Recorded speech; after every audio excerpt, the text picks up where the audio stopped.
There is a single document, released once a year, that acts as a confession, a promise, and a psychological profile all in one. It is a document that most investors, even those who consider themselves diligent, toss aside in their rush to look at charts and earnings per share numbers. They treat it like the legal boilerplate on a software update, a collection of words to be scrolled past, not absorbed.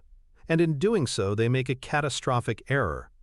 They willingly blind themselves to the most powerful signal of a company's future success or failure: the true character of the person in charge. This document is the annual letter to shareholders.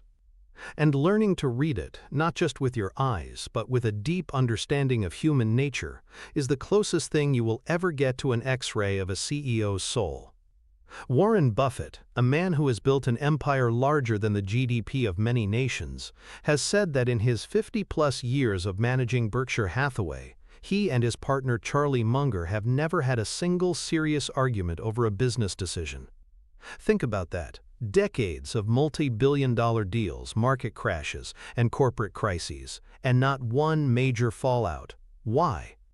Because their entire partnership is built on a foundation of absolute trust. They know each other's character. When you buy a stock, you are not just buying a piece of a business. You are entering into a partnership with the people who run it. You are handing them your capital, your hard-earned savings, and trusting them to be good stewards of it. Yet, how many of us perform even the most basic character assessment on these partners? We fall for slick presentations, charismatic television interviews, and hockey stick growth projections. We invest with promoters, not partners. And then we act surprised when we get burned. The annual letter is your tool to stop this. It is your shield against deception and your compass for finding integrity. It is where a CEO, alone with their thoughts and a blank page, reveals who they really are. Do they use clear language, or do they hide behind jargon? Do they admit their mistakes, or do they blame the world? Do they talk to you like a partner at the kitchen table, or like a mark in a high-stakes poker game? The answers to these questions are worth more than any analyst report or stock tip. Mastering the art of reading these letters is a profound financial transformation. It elevates you from a speculator, betting on tickers, to a true investor, partnering with exceptional people. It will arm you with a powerful risk management tool, allowing you to sidestep the corporate disasters that wipe out the portfolios of the uninformed. Today, we are going to dissect this process. We will build, from the ground up, the mental framework that Buffett uses to decode these letters, to separate the builders from the bluffers. We will explore 5 fundamental principles, 5 distinct tests that a CEO and their letter must pass. Each one is a lens, and when used together, they bring the true nature of a company's leadership into stunningly clear focus. This is not another lesson in financial ratios.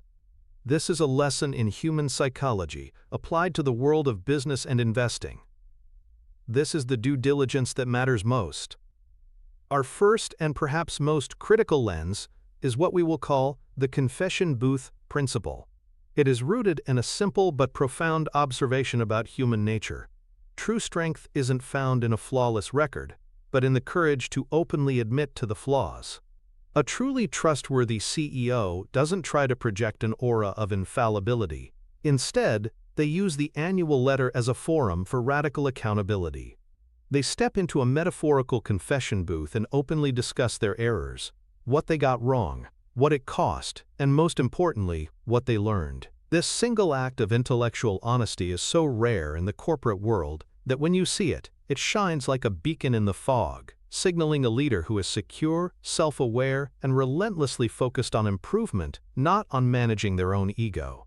To understand the immense power of this principle, we must travel back to 1993.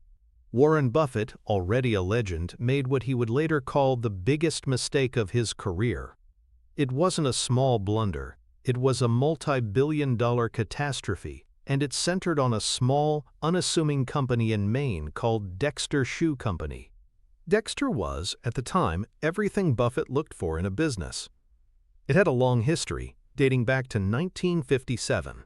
It had a strong brand in the United States, producing sturdy, well-made shoes.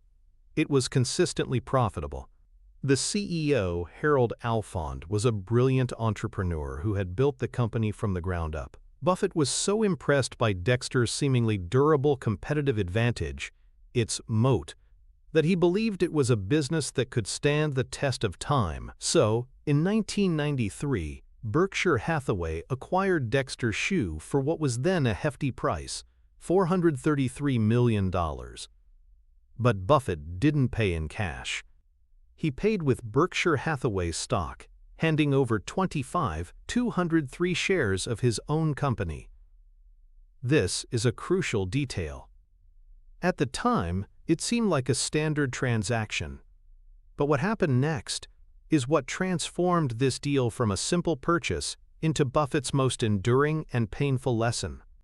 Almost immediately after the acquisition, Dexter's competitive advantage, which Buffett had believed to be a mighty fortress, began to crumble. Low-cost shoe manufacturing from overseas, a threat that had seemed manageable, became a tidal wave. Dexter's profits, once so reliable, evaporated. The business that was supposed to be a long-term cash generator became a financial drain. Within a few years, the value of Dexter Shoe had fallen to effectively zero. Now, a typical CEO facing this kind of disaster has a well-worn playbook. They might bury the details deep in the financial statements. They might blame unprecedented global competition or shifting market dynamics. They might simply stop talking about the acquisition altogether, hoping the market's memory is short. This is the path of ego preservation. Buffett chose the opposite path. He chose the confession booth. In his 2007 letter to shareholders, 14 years after the initial deal, he wrote with startling candor, "I'll make a small confession first. I paid $433 million for Dexter Shoe. What I had assessed as a durable competitive advantage vanished within a few years. By using Berkshire stock, I compounded this error hugely. That mistake has cost all of you, my partners, a staggering $3.5 billion. And I might add, that's $3.5 billion that produces no income for us." He didn't stop there. He brought it up again and again in subsequent years, constantly reminding his shareholders of his single greatest failure. In his 2014 letter, he quantified the mistake in even more painful terms. The Berkshire stock he had traded for the worthless shoe company was now worth over $5.7 billion. He called the decision, quote, idiotic, and stated plainly, "I was right about Harold Alfond's managerial talent, but I was wrong about the business's economic fundamentals." There was no blame shifting, no jargon, no attempt to soften the blow. It was a direct, personal, and profoundly honest admission of a massive failure in business analysis. He took full responsibility, quantified the exact cost to his partners, and explained the error in his thinking. This is the confession booth principle in action. It is the hallmark of a leader who places truth above ego and his partners, understanding above his own reputation. The reason this act of confession is so incredibly powerful lies deep within the wiring of the human brain. We are all by default slaves to a pair of potent cognitive biases, the self-serving bias and the fundamental attribution error. The self-serving bias is our natural tendency to attribute our successes to our own internal qualities, our skill, our intelligence, our hard work. When our stock pick goes up, it's because we did great investment research. When our project succeeds, it's because of our brilliant strategy. Conversely, we attribute our failures to external factors beyond our control.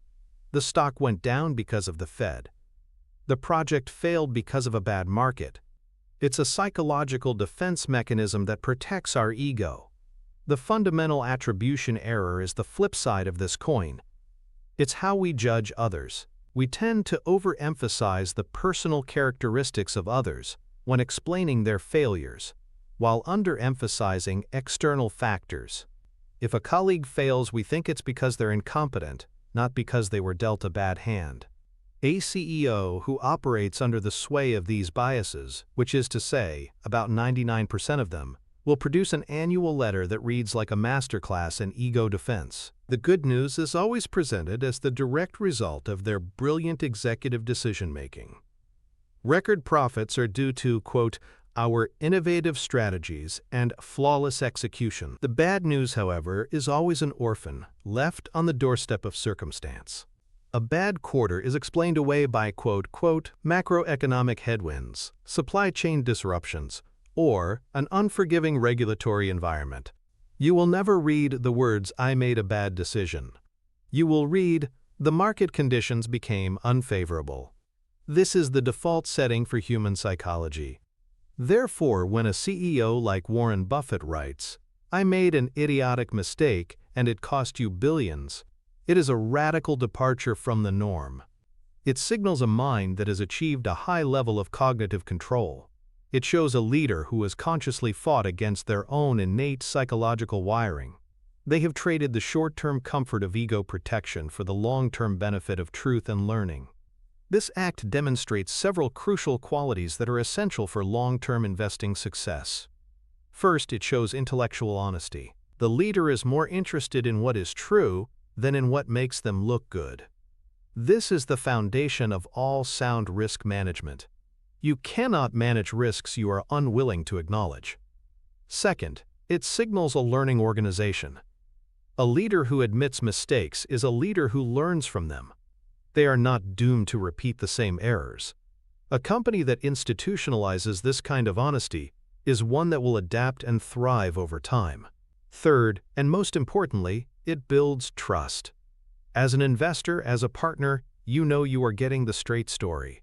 You know that the person at the helm is not hiding bad news. This allows you to weather the inevitable storms of the business cycle with confidence, knowing that your capital is in the hands of someone who will tell you the truth no matter how painful. The psychological gravity pulling CEOs towards self-justification is immense. Finding one who actively resists it is like finding a rare gem. So how do you, as a retail investor performing your own due diligence, apply this principle? You need a systematic approach, a mental model for spotting genuine accountability. We'll call it the mistake ledger blueprint. When you open an annual letter, your first task is not to find the celebratory opening paragraph, but to hunt for the discussion of what went wrong. Don't just scan for it, actively search for it. Your blueprint has 4 simple steps. Step 1. Locate the confession. Is there a specific section, or at least a few dedicated paragraphs, that discuss disappointments, failures, or results that fell short of expectations? If you cannot find one, that is your first, and perhaps largest, red flag. A company that has had a perfect year, with no operational hiccups or strategic missteps, does not exist. A letter that claims otherwise is a work of fiction. Step 2. Analyze the ownership of the mistake. Once you find the discussion of a problem, pay very close attention to the language used. Look at the pronouns. Does the CEO use I or we?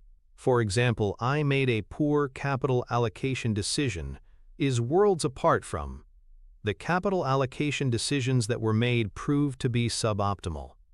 The first is ownership.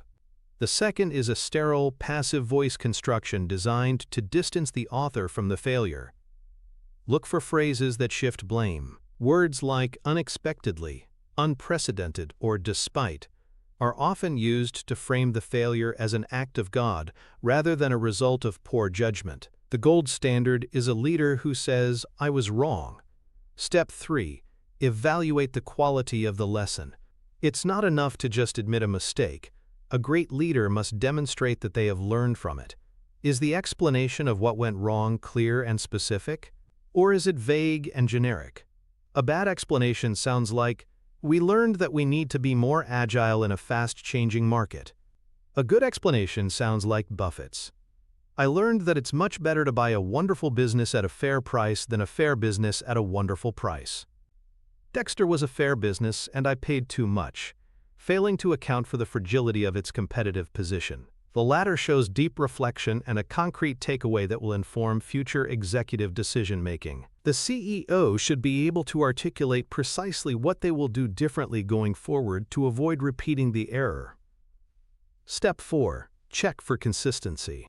Pull up the letters from the previous 2 or 3 years. Did the CEO promise to address a certain problem last year? If so, is there a follow-up in this year's letter reporting on the progress? Or has the issue been conveniently forgotten? A trustworthy leader closes the loop. They don't just identify problems, they report back on their efforts to solve them. By running every letter through this 4-step mistake ledger, you are performing a powerful diagnostic test on the management quality of the company. You are moving beyond the surface-level numbers and probing the integrity of the leadership's thought process. To truly appreciate the power of this blueprint, we must examine its opposite. We must walk the path of the 99% of investors and analyze the CEO they so often fall for, the blame game CEO. This is the leader who has mastered the art of failing upwards. Their letters are monuments to the self-serving bias.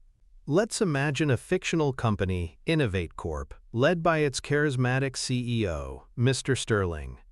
Innovate Corp. just had a terrible year. Their flagship product failed, a major acquisition soured, and the stock is down 50%. The retail investor, captivated by Mr. Sterling's slick media appearances, eagerly awaits the annual letter for reassurance. Mr. Sterling's letter begins with a flourish, talking about the challenging macroeconomic environment and the unforeseen geopolitical shocks that impacted the entire industry. The blame is immediately externalized. He then addresses the failed product launch. He doesn't say, "We misread the market and built a product nobody wanted." He says the launch was impacted by a surprising and aggressive pricing strategy from a new competitor, which temporarily shifted consumer sentiment. The failure is not his, it belongs to the competitor. Next, he discusses the disastrous acquisition of Synergy Tech, which has already resulted in massive write-downs. He doesn't say, "I overpaid for a company with a flawed business model." He writes, "The integration of Synergy Tech has been more complex than anticipated, due to cultural differences and legacy system challenges that were not fully apparent during the initial due diligence process." The blame lies with Synergy Tech's hidden problems, not his own poor investment research. Notice the language. More complex than anticipated, not fully apparent. It's the language of a victim of circumstance, not the captain of a ship who steered it into the rocks. The 99% of investors read this and feel comforted. They think, "Wow, he's right, they had some bad luck. It wasn't his fault. The core story is still intact." They hold on to their shares, or maybe even buy more, convinced a turnaround is just around the corner. They have fallen for the narrative because it's psychologically easy. It doesn't force them to confront the painful truth. They partnered with a leader who is either incapable of self-reflection or is actively deceiving them. This is how value traps are set.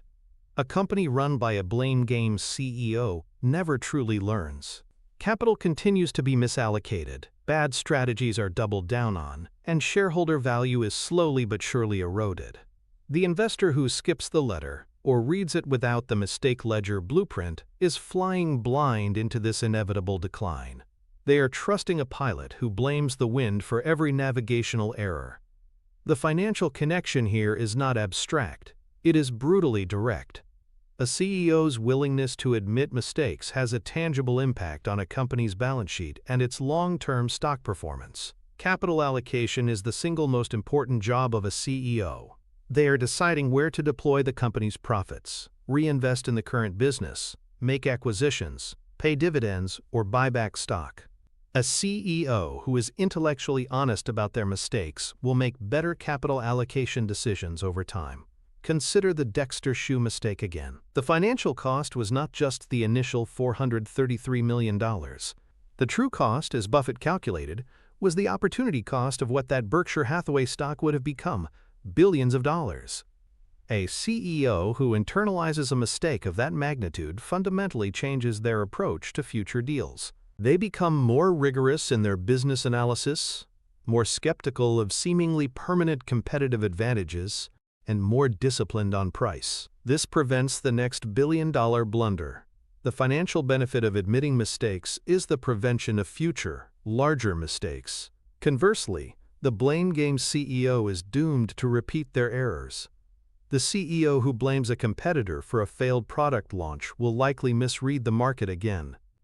The CEO who blames hidden problems for a bad acquisition will continue to overpay for deals because they haven't learned to improve their due diligence process. This leads to a pattern of value destruction. You see it on the financial statements in the form of goodwill impairments, restructuring charges, and declining return on invested capital. Each of these is a financial scar left by a mistake that was likely never acknowledged by the person who made it. By using the confession booth principle as a key part of your investment research, you are directly improving your own portfolio's risk management. You are systematically screening out leaders who are psychologically programmed to destroy shareholder value over the long term. You are choosing to partner with the rare individuals who have the humility and self-awareness to learn, adapt, and compound your capital wisely. That is a financial advantage that no spreadsheet can fully capture, but which will inevitably show up in your long-term returns. The second critical lens for analyzing a CEO's character is the plain-speak litmus test. If the confession booth reveals a CEO's humility, this test reveals their honesty. The principle is simple. A CEO who truly wants to inform will use the clearest, simplest language possible. A CEO who wants to obscure, intimidate, or deceive will hide behind a wall of jargon, buzzwords, and complexity. Clarity is a proxy for transparency. When a leader explains their business in a way that any intelligent person can understand, they are demonstrating a respect for their shareholders and a confidence in their own strategy. They have nothing to hide. Conversely, when a letter is dense, convoluted, and filled with acronyms, it's often a sign that the business itself is either too complex to be a good investment or that the CEO is deliberately trying to conceal weakness. Warren Buffett is the undisputed master of this. He has a unique gift for taking incredibly complex financial topics and breaking them down with simple analogies. A classic example is his explanation of insurance float, the lifeblood of Berkshire Hathaway's early success. In the hands of another CEO, this topic would be a dry academic discussion of premiums, reserves, and investment income. It would be accurate but impenetrable to the average retail investor. Buffett, in his 1996 letter, explained it like this. To begin with, float is money we hold but don't own.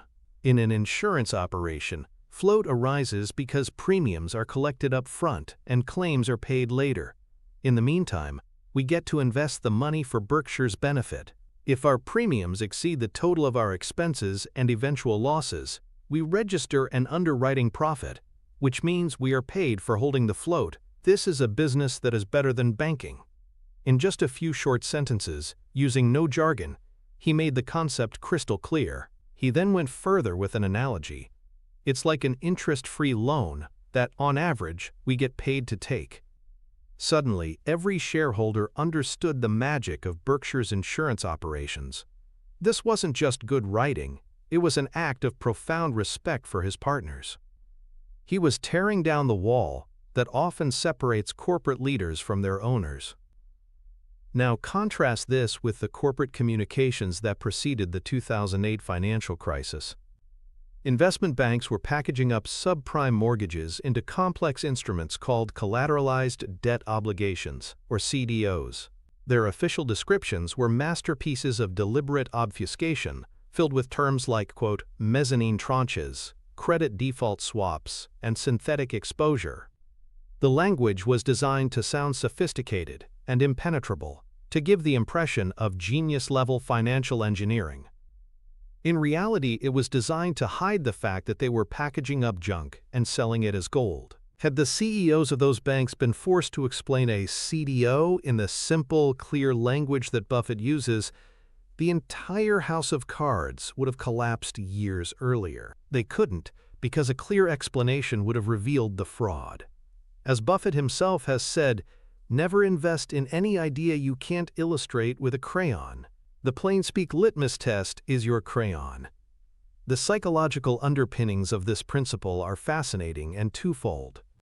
On one hand, you have honest experts falling prey to a cognitive bias known as the curse of knowledge. This is the difficulty that well-informed people have when trying to think about a problem from the perspective of less informed people. A brilliant engineer might struggle to explain their invention in simple terms because they can no longer remember what it felt like to not understand the underlying physics. A CEO who has been steeped in their industry for 30 years might fill their letter with acronyms and technical terms without even realizing that their audience is lost. While not malicious, this still signals a failure of communication and empathy, not ideal traits in a partner. On the other hand, and far more dangerously, you have the deliberate use of complexity as a tool of deception.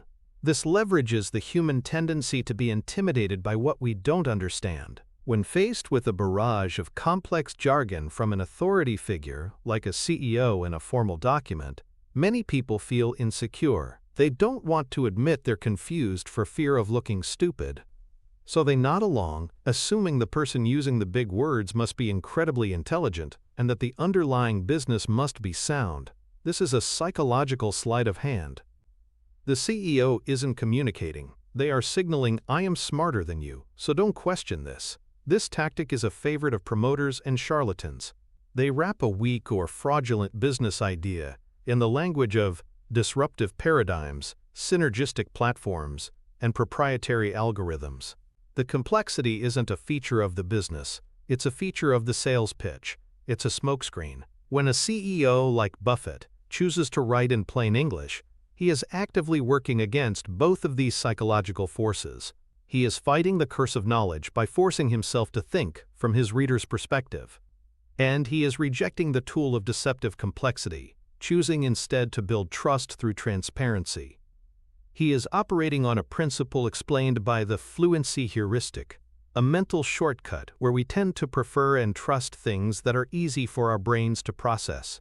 A clear, simply worded letter feels more trustworthy than a dense, convoluted one, and for good reason.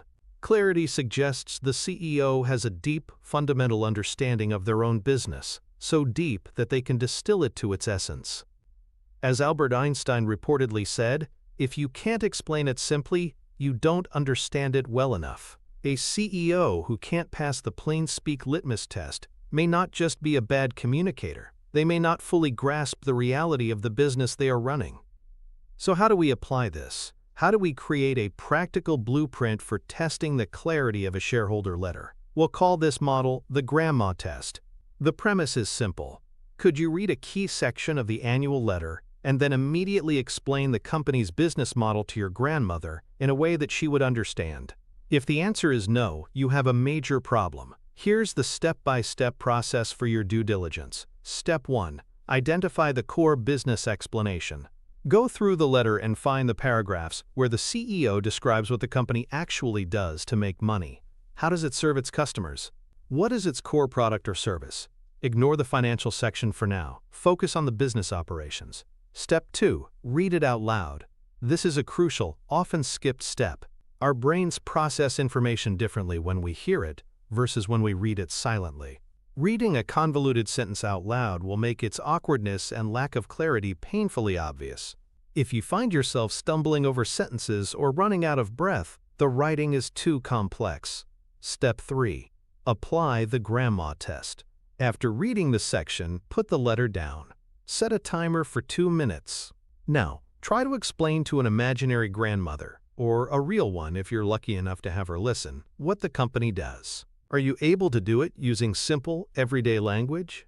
Or do you find yourself resorting to the same jargon and buzzwords you just read in the letter? If you're sputtering things like, well, they leverage a cloud-based B2B platform to optimize supply chain logistics through a SaaS model, you have failed the test.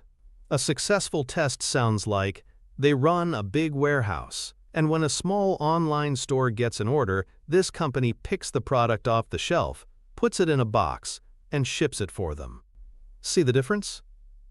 Step 4. The acronym audit. Go back to the letter with a red pen or a highlighter. Circle every single industry-specific acronym or piece of jargon. Now, count how many of them were clearly defined when they were first used. A good CEO will either avoid acronyms or define them immediately, e.g., our Customer Relationship Management or CRM system. A lazy or deceptive CEO will assume you know what they mean, or worse, hope that you don't. a high acronym count is a significant red flag. By systematically applying the grandma test, you are forcing the CEO's communication through a filter of clarity. You are refusing to be intimidated by complexity. This simple mental model is one of the most effective tools in your financial education for cutting through corporate nonsense and getting to the heart of a business. If the CEO can't explain the business clearly, you have absolutely no chance of valuing it correctly, which means you have no business investing in it. Now let's explore the antithesis, the path of the 99%. This is the world of the jargon jungle, where investors are lured into ruin by the siren song of sophisticated-sounding nonsense. This path is paved with corporate communications that are intentionally opaque. Let's revisit our friend Mr. Sterling from Innovate Corp. His letter, which already failed the confession booth principle, is also a textbook example of a jargon jungle. Describing his company's strategy, he doesn't say, "We are going to focus on our most profitable customers." He writes, "Our go-forward strategy is to pivot towards a hyper-focused, vertically integrated methodology, leveraging our core competencies to unlock synergistic value chains for our premier client cohort." This sentence is a meaningless salad of business buzzwords. It sounds impressive to the uninformed, but it communicates absolutely nothing of substance. It's designed to create the illusion of a sophisticated strategy where none exists. The retail investor on the path of the 99% reads this and is impressed. Wow, they think. This CEO is brilliant. He's using cutting-edge business concepts. I don't fully understand it, but it sounds like he has a plan. They have been successfully intimidated. They mistake complexity for competence. This is how bubbles are born. During the dot-com era, companies with no revenue and no profits could raise billions of dollars by writing business plans filled with jargon about eyeballs, stickiness, and first-mover advantage in the B2C portal space. The complexity was a substitute for a viable business model. The investor who had applied the grandma test would have run for the hills. They would have asked, "But how do they actually make money?" And the answer, shrouded in jargon, would have been, "We don't yet, but we're building a new paradigm." The jargon jungle is a dangerous place for a retail investor. It's a place where you can't tell the difference between a truly innovative company and a complete fraud, because both use the same convoluted language. The only defense is a ruthless commitment to clarity. By refusing to invest in any business you can't explain simply, you are building a powerful firewall that protects your portfolio from the linguistic traps set by incompetent or dishonest management teams. The direct financial connection between clarity and investment returns is profound. At its core, investing is the act of buying a future stream of cash flows for a price below its present value. To do this, you must be able to reasonably forecast those future cash flows, and you cannot, under any circumstances, forecast the cash flows of a business you do not understand. A lack of clarity in a shareholder letter is the first sign that you will be unable to perform a proper business analysis. If the CEO cannot explain the business model in simple terms, your chances of modeling its future revenues, costs, and competitive position are essentially zero. Any investment you make is not value investing. It is pure speculation. You are gambling, not investing. Furthermore, a culture of clear communication often correlates with a culture of operational excellence. A company where the CEO insists on clear language is likely a company where strategic goals are clearly understood by all employees, where responsibilities are well defined, and where waste is minimized. Simplicity in language often reflects simplicity and efficiency in operations. A company that communicates in a jargon jungle is often just as disorganized and inefficient internally. Finally, clarity is a vital component of risk management. When a CEO is transparent about the challenges and risks the business faces, using plain language, you as an investor can make an informed decision about whether those risks are acceptable. When risks are hidden behind complex language or omitted entirely, you are taking on unknown liabilities. Think back to the CDOs of 2008. The financial risk that millions of people would default on their mortgages was hidden deep within prospectuses that were unreadable by design. The lack of clarity was a direct cause of the subsequent financial wipeout. By demanding clarity through the grandma test, you are not just making things easier on yourself. You are conducting a deep form of investment research that weeds out companies that are poorly run, strategically confused, or deliberately deceptive. You are ensuring that every stock in your portfolio represents a business you fundamentally understand. This understanding is the only true foundation for successful long-term investing and achieving genuine financial freedom.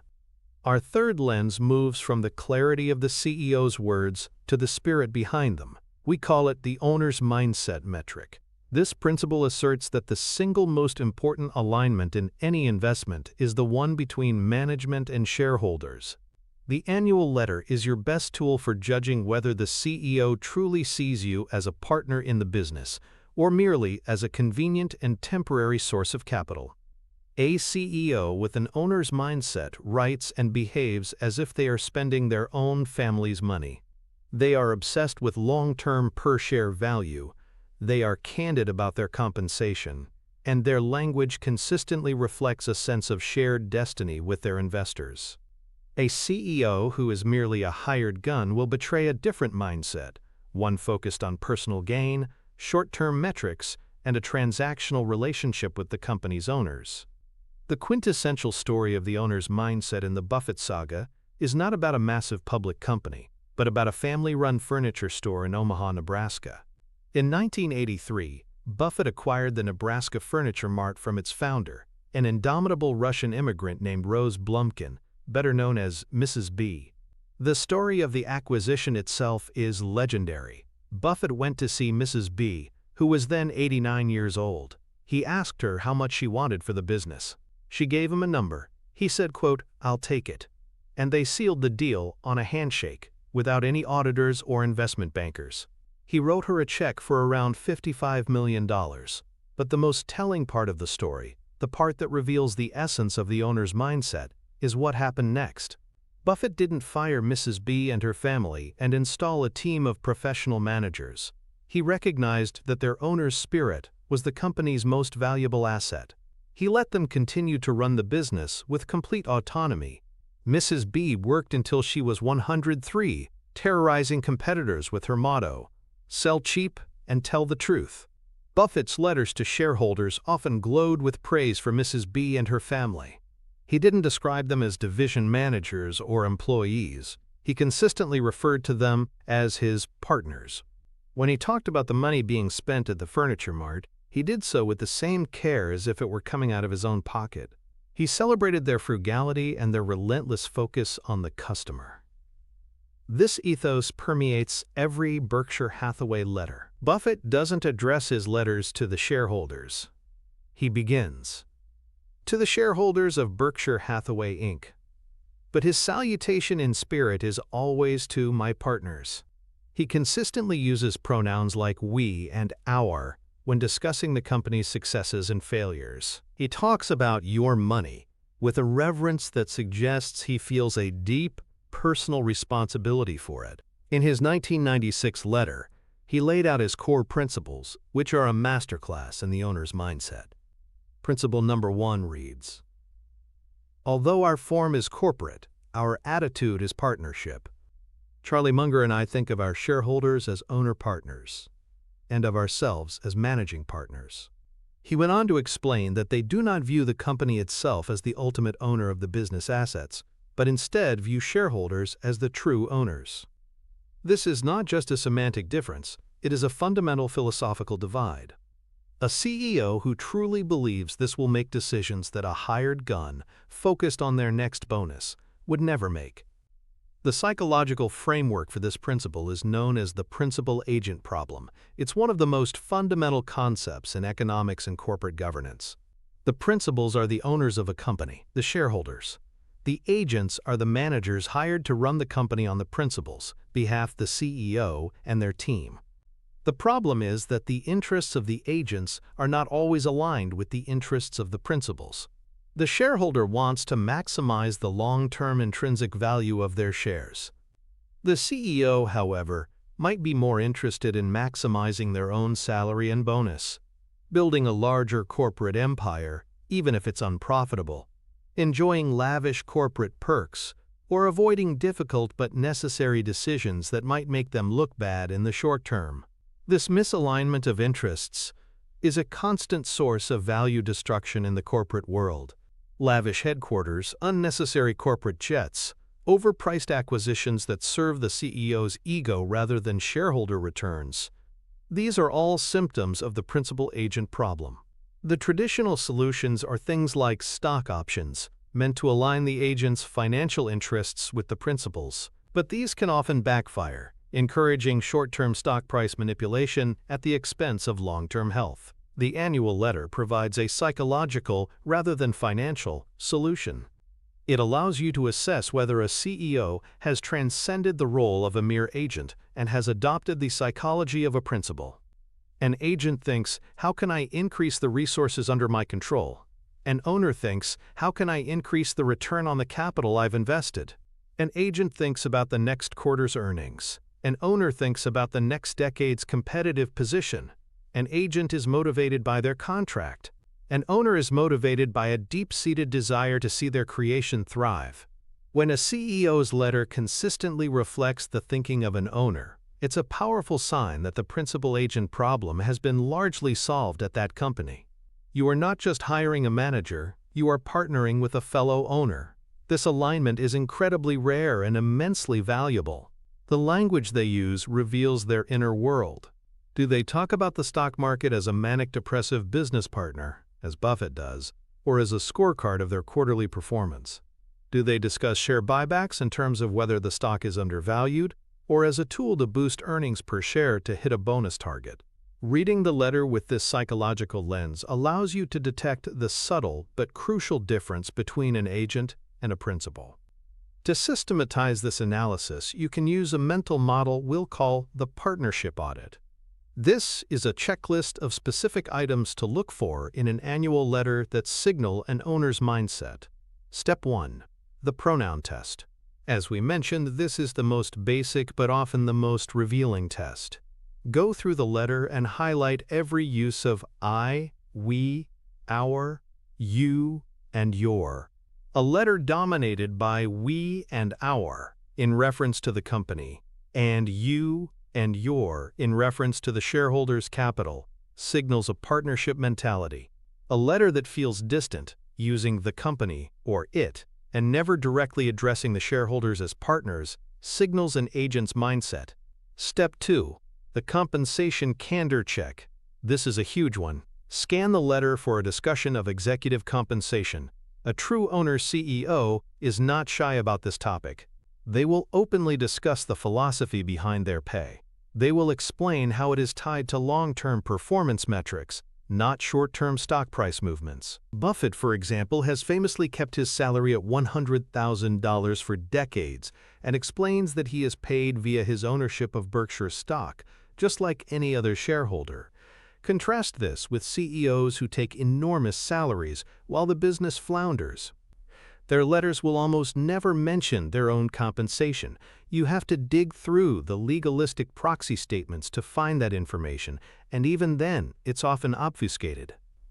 A willingness to discuss pay openly in the letter is a major sign of an owner's mentality. Step 3. The frugality signal. Look for clues about the company's attitude towards costs. An owner CEO hates unnecessary expenses. They see every dollar wasted on a lavish office or an unneeded corporate retreat as a dollar stolen from their partners. Do they celebrate frugality? Do they talk about running the business efficiently? The stories of Buffett working from the same modest office for decades, or Mrs. B's obsession with low costs, are not just folksy anecdotes. They are powerful signals of a mindset that treats company money like their own. Step 4. The capital allocation rationale. Pay close attention to how the CEO explains their capital allocation decisions. When they discuss a share buyback, do they explicitly state that they are doing it because they believe the stock is trading below its intrinsic value, making it a good use of shareholder capital? Or do they just announce it? When they discuss an acquisition, do they lay out the financial rationale and the expected return on investment, just as you would if you were buying a small business yourself? The best CEOs use the letter to teach their shareholders how they think about investing their money. By running the letter through this four-part partnership audit, you're conducting a deep form of corporate governance analysis. You are determining if the person at the top truly works for you. Let's turn to the antithesis, the path of the 99%. Here we find the hired gun CEO. This individual is often polished, charismatic, and celebrated in the financial press. They are a professional manager, a mercenary who views the company as just another line on their resume. Their primary goal is not the long-term success of the business, but the short-term maximization of their own personal wealth and prestige. The letter from a hired gun CEO is an entirely different document. It feels like it was written by a committee of lawyers and PR consultants. The language is sterile and corporate. It addresses esteemed shareholders but speaks to no one. It is filled with self-congratulation about short-term achievements. Let's imagine the hired gun CEO, Ms. Vance of Global Megacorp. Her company just completed a massive, debt-fueled acquisition of a rival. The deal was praised on Wall Street for its boldness, but it has loaded the company with debt, and the integration is proving to be a nightmare. In her letter, Ms. Vance doesn't discuss the return on investment or the strategic rationale in owner-like terms. She celebrates the deal as making Global Megacorp the undisputed market leader and talks about the transformative scale it provides. This is the language of empire building, an agent's desire for a bigger kingdom to rule, not an owner's calculation of per-share value. She will talk glowingly about the company's stock hitting a 52-week high, even if it was driven by short-term market mania rather than fundamental improvement. She is focused on the stock price, the shadow, rather than the business value, the substance. Her discussion of costs will be non-existent. In fact, the letter may be printed on expensive, glossy paper, a subtle but real signal of a culture that doesn't mind wasting shareholder money. The 99% of investors fall for this. They love the bold acquisitions. They are impressed by the focus on the stock price. They mistake the appearance of a professional CEO for the substance of an aligned partner. They are investing with an agent whose interests are fundamentally at odds with their own.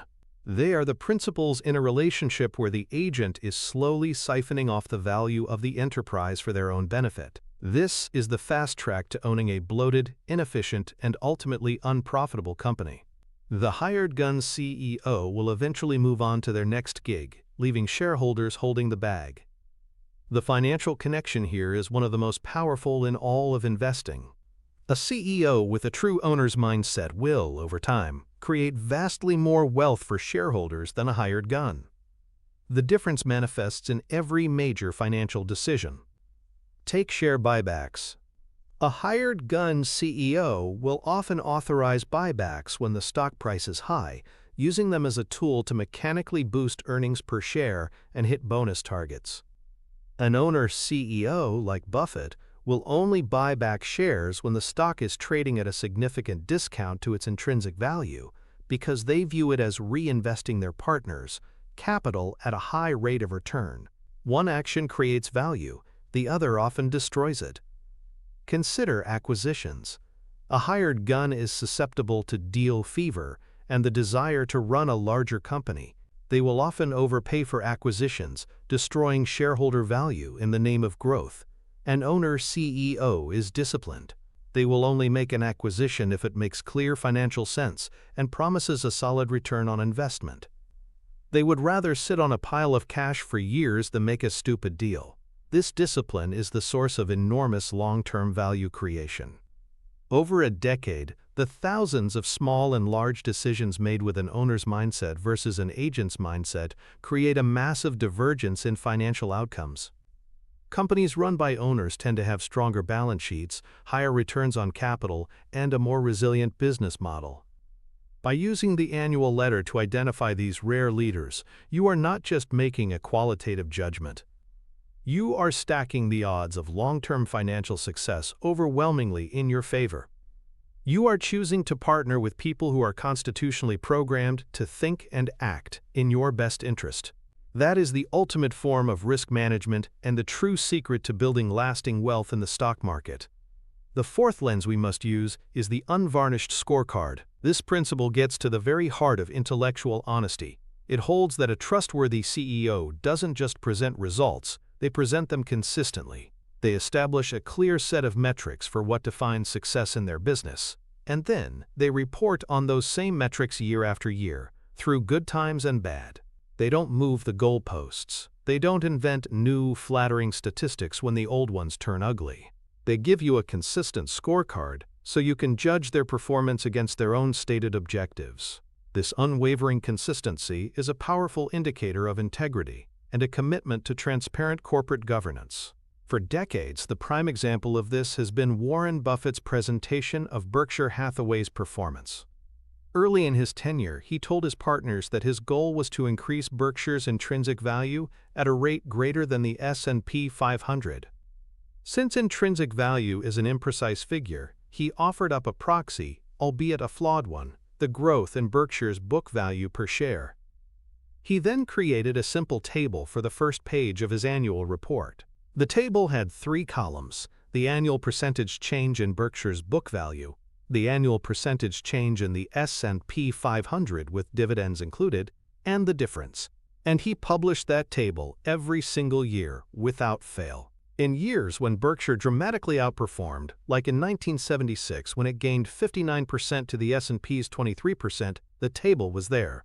But more importantly, in years when Berkshire underperformed, the table was still there. In 1999, at the height of the dot-com bubble, Berkshire's book value increased by a paltry 0.5%, while the S&P 500, fueled by tech mania, soared by 21%.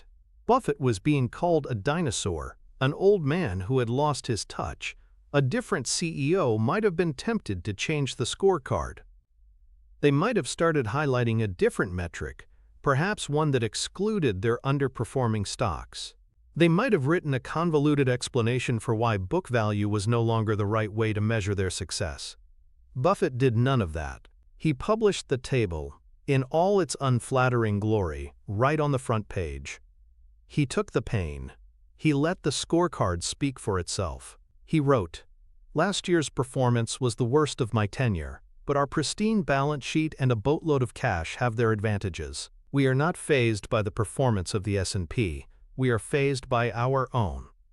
He stuck to his metric because he had made a promise to his partners. He had given them a yardstick, and he refused to change it just because it made him look bad. This act of consistency, this willingness to be judged by the same criteria year in and year out, is the ultimate sign of a CEO who respects their shareholders and is confident in their long-term strategy. The psychology behind this is tied to the concepts of goal shifting and motivated reasoning. Humans have a natural desire to see themselves in a positive light. When faced with evidence that we are failing to meet a goal we've set, a common psychological defense is to retroactively change the goal itself. A student who aims for an A but gets a B might suddenly decide that B's are perfectly fine and that A, B actually shows a more well-rounded life. They have shifted the goalposts to align with their actual performance. This is motivated reasoning. Our thinking is motivated to reach a preferred conclusion. In the corporate world, this is a constant temptation for CEOs. Let's say a CEO has told investors for years that the key metric for their business is same-store sales growth. Then, they have a year where same-store sales are negative. The honest CEO reports the negative number and explains what they're doing to fix it. The CEO engaging in motivated reasoning will suddenly introduce a new metric in their letter. They'll start talking about total customer engagement value or some other vague, newly invented number that happens to look good that year. They'll argue that this new metric is actually a much better way to understand the business. They have shifted the goalposts. The reason this is so dangerous is that it makes it impossible for an investor to perform any meaningful business analysis over time. If the definition of success changes every year, how can you possibly know if the company is actually making progress? A CEO who consistently reports the same key performance indicators, or KPIs, is demonstrating immense intellectual discipline. They are resisting the powerful psychological urge to reframe reality in a more flattering light. They are giving you, the investor, a stable foundation upon which to build your own analysis. This consistency signals that the CEO is playing the long game. They know that some years will be good and some will be bad, but they believe their strategy will win out over time. They are willing to be judged on that long-term trajectory, not on the noise of a single year. It's a quiet but powerful display of integrity. To apply this principle to your own investment research, you need to become a bit of a detective. You can use a mental model called the 5-year look-back. This requires a little more work than just reading the current year's letter, but the payoff in terms of management quality insight is enormous. Step 1. Gather your documents. Go to the company's investor relations website and download the annual letters for the last 5 years. Step 2. Identify the goalpost metric from 5 years ago. Read the oldest letter, the one from 5 years back. Your mission is to identify the 1 or 2 key metrics that the CEO highlighted as being the most important indicators of the company's success. Was it user growth? Was it operating margin? Was it return on equity? Find the metric they used to sell you on their performance that year. Write it down. Step 3. Trace the metric forward. Now go to the letter from 4 years ago. Is that same metric still being highlighted? Is it presented in the same way? Continue this process for each year, right up to the present. You are looking for a consistent thread. A great CEO will have a dashboard of 2 or 3 key metrics that they report on, with the same definitions and calculations, year after year. Step 4. Spot the shift. The red flag you're hunting for is the metric shift. This is when a key metric that was once celebrated suddenly disappears from the letter to be replaced by a new one. For example, a social media company might have trumpeted daily active users for years. Then, when that number starts to decline, they might stop mentioning it and start talking about average revenue per user instead. This is a classic goalpost shift. When you spot one, you need to ask why. Almost always the reason is that the original metric started to tell an ugly story. A truly transparent CEO, if they need to introduce a new metric, will explain exactly why the old one is no longer as relevant and will often continue to report both for a period of time for consistency. A deceptive CEO will just make the switch and hope no one notices. The 5-year look-back is a powerful due diligence tool because it forces you to look beyond a single year's narrative and analyze the consistency and honesty of the management's reporting over a full business cycle. The antithesis to the unvarnished scorecard is what we can call the adjusted EBITDA charade. This is the path walked by the 99% of companies that are more focused on financial engineering than on genuine business performance. Adjusted earnings, or pro forma numbers, are non-GAAP, generally accepted accounting principles, metrics that management invents to present a rosier picture of their financial health. They take the official GAAP net income and start adding back all sorts of real costs: stock-based compensation, restructuring charges, acquisition expenses, until they arrive at a much more flattering number. The most infamous example of this in recent memory came from WeWork. In 2018, as it was preparing for an IPO, it introduced a metric it called Community Adjusted EBITDA. This wasn't just adjusted earnings, it was adjusted to the point of absurdity. They took their earnings before interest, taxes, depreciation, and amortization, and then added back not just stock compensation, but also basic operating expenses, like marketing, general, and administrative costs. They were essentially presenting a profit number that excluded most of the costs of actually running the business. It was a fiction, a goalpost shifted into another dimension. The investor who doesn't understand the difference between real GAAP earnings and these invented metrics is walking into a trap. They read the CEO's letter, which trumpets the company's fantastic adjusted profits, and they believe the company is a roaring success. They ignore the official GAAP income statement in the back of the report, which shows massive, real losses. This is how investors get wiped out. A CEO who leans heavily on adjusted, non-GAAP metrics in their letter is waving a giant red flag. They are actively trying to distract you from the true economic reality of the business. They are not giving you an unvarnished scorecard. They are giving you a heavily photoshopped portrait. A commitment to honest, consistent, GAAP-based reporting is a fundamental test of a CEO's character. Any deviation should be met with extreme skepticism. The direct financial connection is incredibly clear. The quality and consistency of a company's reporting directly impact your ability to value the business and assess its financial health. A company that sticks to consistent, honest metrics allows you as an analyst to track its performance over time and build a reliable valuation model. You can see the trends in margins, returns on capital, and cash flow, and you can make a reasonable projection about the future. This is the foundation of sound stock picking. A company that constantly shifts its metrics and relies on a fantasy world of adjusted earnings makes true business analysis impossible. How can you value a company based on a profit metric that changes every year? How can you trust a management team that seems determined to obscure its own performance? Investing in such a company is not investing at all. It's gambling on a narrative. Furthermore, this practice has serious implications for corporate governance. Often, executive bonuses are tied to these adjusted, non-GAAP metrics. This creates a perverse incentive for management to manipulate the numbers in their favor, to invent new add-backs and adjustments that guarantee them a big payday, even while the company is losing real money for shareholders. This is a direct transfer of wealth from owners to agents. By insisting on an unvarnished scorecard and using the 5-year look-back as part of your process, you are protecting yourself from this deception. You are ensuring that you only invest in companies where the reporting is clear, consistent, and grounded in economic reality. This discipline will not only improve your investment returns, but will also help you sleep better at night, knowing that your partners are giving you the straight story, no matter how tough it might be. Our fifth and final lens is perhaps the most forward-looking. We call it the long-term vision filter. While the other principles focus on honesty about the past and present, this one assesses the CEO's ability to think clearly about the future. A great annual letter doesn't just report on the previous year's results.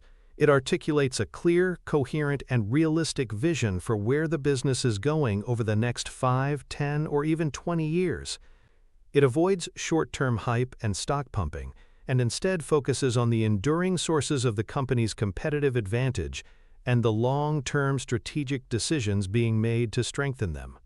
This demonstrates a CEO who is a true steward of the business, not just a manager of the quarterly earnings number. The most powerful demonstration of this principle in Warren Buffett's career came during the period when he looked the most foolish, the late 1990s dot-com bubble. The market was in a frenzy over technology and internet stocks. Companies with no profits and often no revenue were seeing their stock prices double and triple overnight. Meanwhile, Berkshire Hathaway, with its portfolio of boring businesses like insurance, furniture, and candy, was dramatically underperforming. The financial press was relentless. Buffett was labeled a relic, a man whose value investing philosophy was dead in the new economy. The pressure on him to change his strategy, to join the party and buy tech stocks, must have been immense. His 1999 annual letter, written at the absolute peak of the mania, is a masterclass in long-term vision and psychological fortitude. He didn't capitulate. He didn't change his scorecard. Instead, he calmly and rationally explained his thinking. He dedicated a significant portion of the letter to a historical analysis of other transformative industries, like automobiles and aviation. He showed how, in the early days of those industries, hundreds of companies competed, and while the industries themselves changed the world, the vast majority of investors in those early companies lost everything. He drew a clear parallel to the internet boom. He wrote, "The key to investing is not assessing how much an industry is going to affect society or how much it will grow, but rather determining the competitive advantage of any given company and, above all, the durability of that advantage." He explained that while he was certain the internet would change the world, he could not confidently predict which of the hundreds of competing companies would have a durable competitive advantage in 10 or 20 years. Therefore, he wouldn't risk his partners' capital by speculating. He was choosing to sit out the dance even if it made him look like a wallflower. This was not a letter focused on the next quarter. It was a letter focused on the next 2 decades. He was communicating his core, unshakable philosophy. He was teaching his shareholders how to think about risk and long-term value, rather than just trying to justify his poor short-term performance. Of course, we all know what happened next. The bubble burst in 2000, and the tech-heavy Nasdaq collapsed, wiping out trillions in speculative wealth. Berkshire Hathaway's stock, meanwhile, soared as investors fled back to real businesses with real profits. Buffett's long-term vision was vindicated in the most dramatic fashion possible. His 1999 letter stands as a monument to a CEO who refused to be swayed by the madness of the crowd and who had the courage to communicate a clear, long-term strategy, even when it was deeply unpopular. The psychological forces that a CEO must overcome to maintain this long-term vision are immense. The 2 most powerful are hyperbolic discounting and herd mentality. Hyperbolic discounting is our brain's powerful preference for immediate rewards over larger, delayed rewards. We'd rather have 1 cookie right now than 2 cookies in an hour. In the corporate world, this manifests as an obsession with quarterly earnings.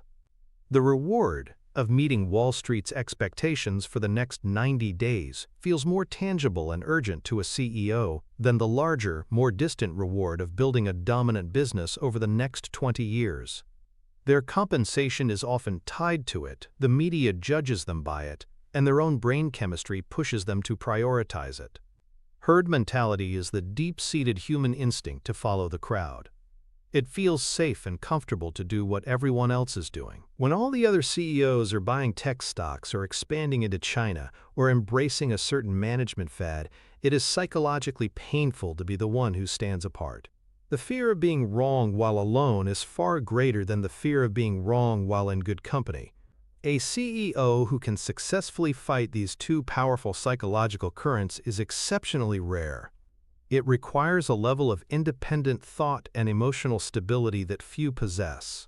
They must be able to ignore the constant noise of the market and the media and focus on the fundamental drivers of their business. The annual letter is your window into this struggle. Does the letter read like a reaction to the last 90 days of market activity, or does it lay out a plan that is independent of those short-term fluctuations?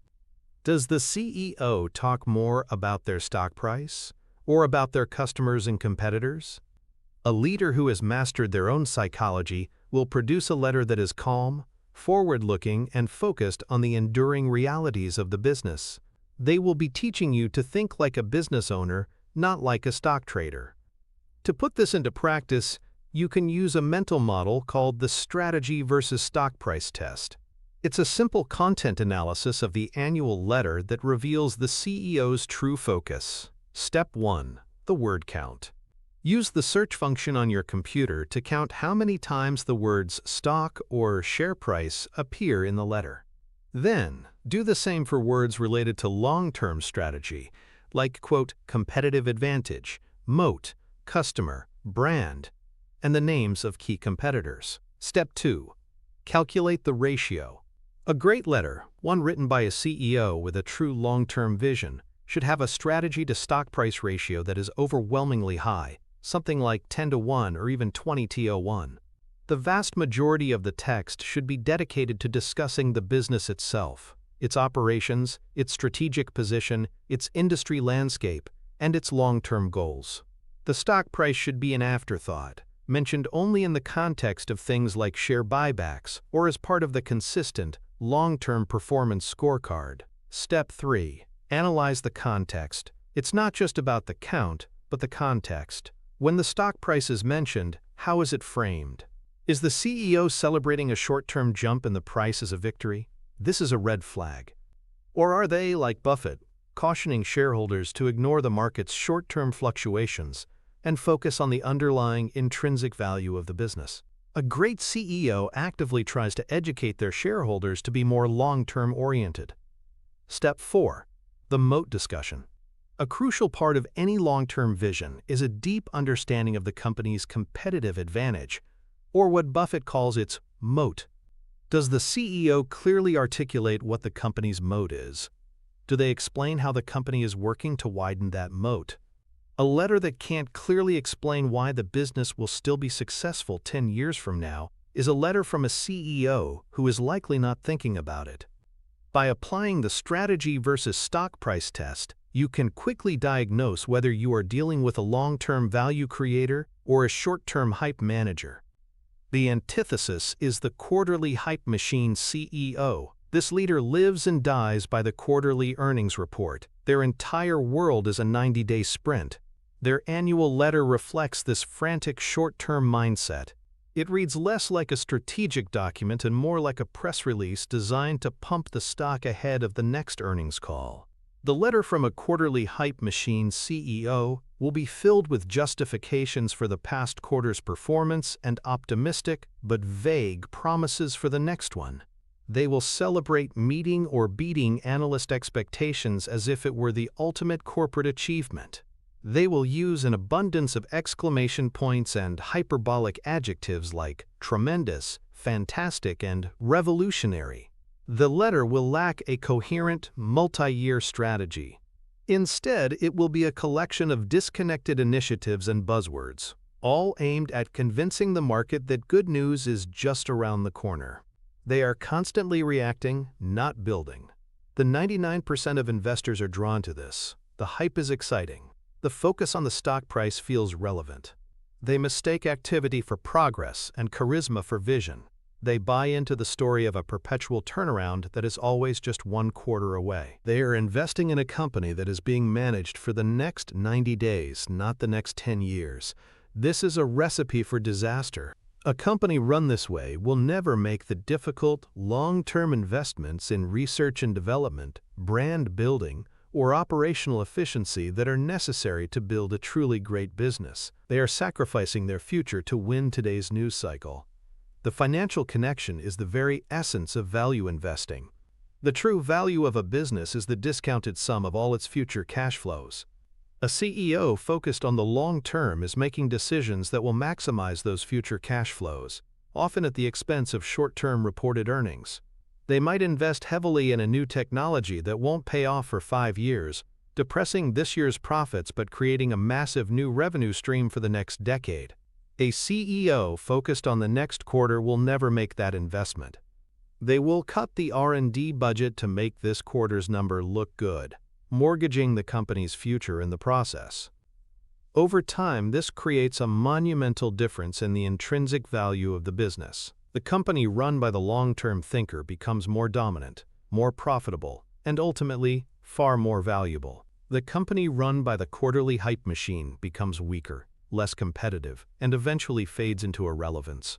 By using the annual letter and the long-term vision filter to find those rare CEOs who are willing and able to play the long game, you are aligning your capital with the most powerful force in finance, long-term value creation. You are moving beyond the frantic noise of the market and partnering with builders. This is the final and most crucial step in using this single document to transform your financial future. You have just been given a powerful set of lenses, a framework for reading not just the words in an annual report, but the character of the person who wrote them. You've learned to apply the confession booth principle to find humility, the plain speak litmus test to find honesty, the owner's mindset metric to find alignment, the unvarnished scorecard to find integrity, and the long-term vision filter to find wisdom. Together, these form a sophisticated toolkit for judging the most critical variable in any long-term investment: management quality. You can now dissect a CEO's letter and determine if you are dealing with a partner or a promoter, a builder or a bluffer.